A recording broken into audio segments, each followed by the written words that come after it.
The 1940 Tacoma Narrows Bridge, the first bridge at this location, was a suspension bridge in the U.S. state of Washington that spanned the Tacoma Narrows Strait of Puget Sound between Tacoma and the Kitsap Peninsula. It opened to traffic on July 1, 1940, and dramatically collapsed into Puget Sound on November 7 of the same year. The bridge's collapse has been described as spectacular, and in subsequent decades has attracted the attention of engineers, physicists, and mathematicians. Throughout its short existence, it was the world's third longest suspension bridge by main span, behind the Golden Gate Bridge and the George Washington Bridge. Construction began in September 1938. From the time the deck was built, it began to move vertically in windy conditions, so construction workers nicknamed the bridge Galloping Gertie. The motion continued after the bridge opened to the public, despite several damping measures. The bridge's main span finally collapsed in 40-mile-per-hour, 64 km/h winds on the morning of November 7, 1940, as the deck oscillated in an alternating twisting motion that gradually increased in amplitude until the deck tore apart. The portions of the bridge still standing after the collapse, including the towers and cables, were dismantled and sold as scrap metal.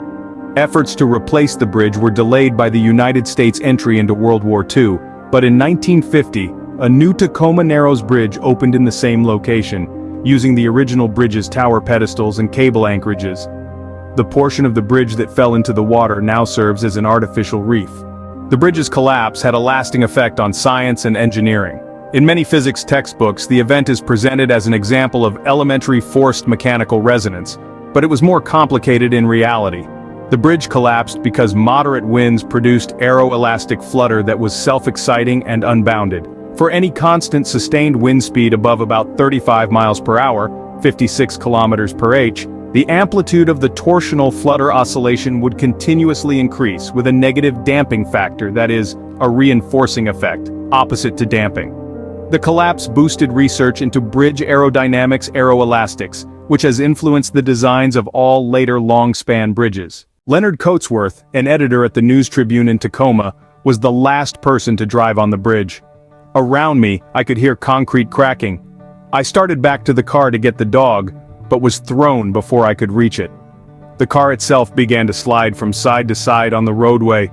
I decided the bridge was breaking up and my only hope was to get back to shore. On hands and knees most of the time, I crawled 500 yards or more to the towers. My breath was coming in gasps. My knees were raw and bleeding, my hands bruised and swollen from gripping the concrete curb. Towards the last, I risked rising to my feet and running a few yards at a time. Safely back at the toll plaza, I saw the bridge in its final collapse and saw my car plunge into the Narrows. Tubby, Coatsworth's Cocker Spaniel, was the only fatality of the Tacoma Narrows Bridge disaster. He was lost along with Coatsworth's car. Farquharson and a news photographer attempted to rescue Tubby during a lull, but the dog was too terrified to leave the car and bit one of the rescuers. Tubby died when the bridge fell, and neither his body nor the car was ever recovered. Coatsworth had been driving Tubby back to his daughter who owned the dog.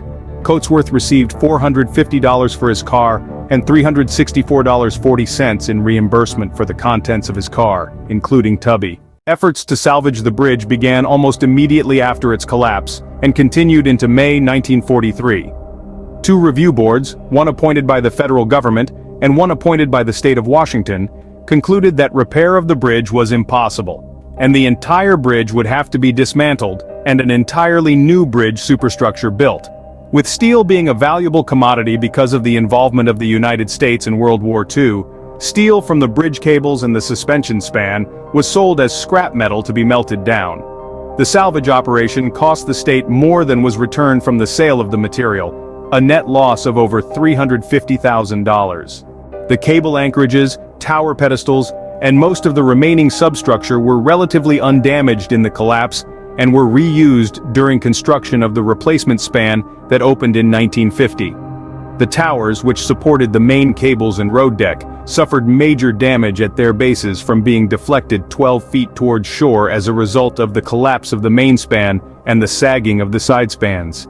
They were dismantled, and the steel sent to recyclers.